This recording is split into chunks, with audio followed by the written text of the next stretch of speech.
大家好，我是小菜花，今天和大家分享红枣加苹果好吃滋补的做法。接下来看看怎么做吧。准备半碗清水，清水里倒入些面粉，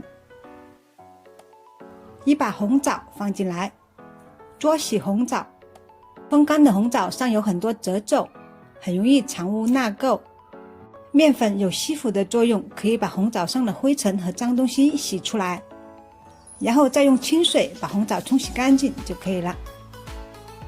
很多人不知道不受补和容易上火的体质，整个红枣下锅煮容易引起上火，所以要把红枣剪成片，把红枣核去掉。红枣剪好后放小碟子里待用。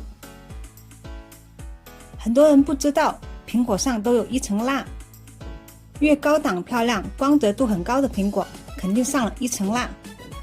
平时吃苹果要么把皮去掉，要么把苹果表面的蜡去掉，随便用小刀轻轻刮了一下就能把蜡刮下来。为了把苹果表面的蜡去得更彻底，苹果用刀刮好后再用食用盐搓洗苹果表皮。有些果蔬的皮营养价值更高，今天的苹果不去皮。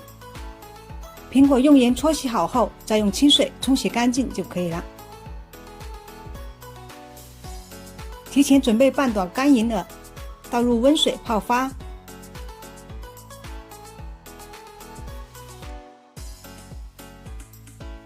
银耳泡发好后清洗干净，再把洗干净的银耳撕成小块。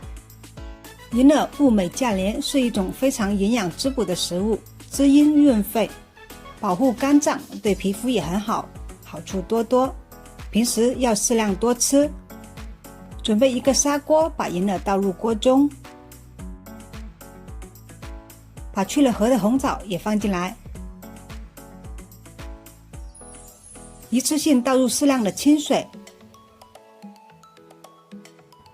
大火烧开后转小火，盖上锅盖熬半个小时。锅里的银耳快熬好的时候，把苹果切一下，给苹果去核。苹果一定要最后切，防止切早了氧化发黑。苹果去核后，把苹果切成小块。平时肠胃不好的人可以把苹果煮一下再吃。半个小时后，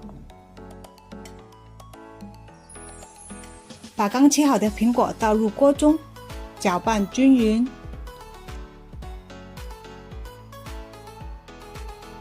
紧接着再放进些枸杞，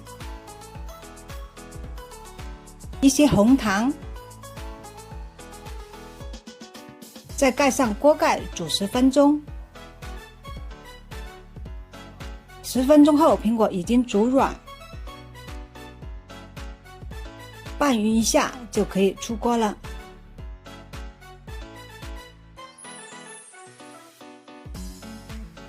今天营养滋补又好吃的红枣苹果银耳汤就做好了。喜欢我的视频欢迎分享、点赞、关注。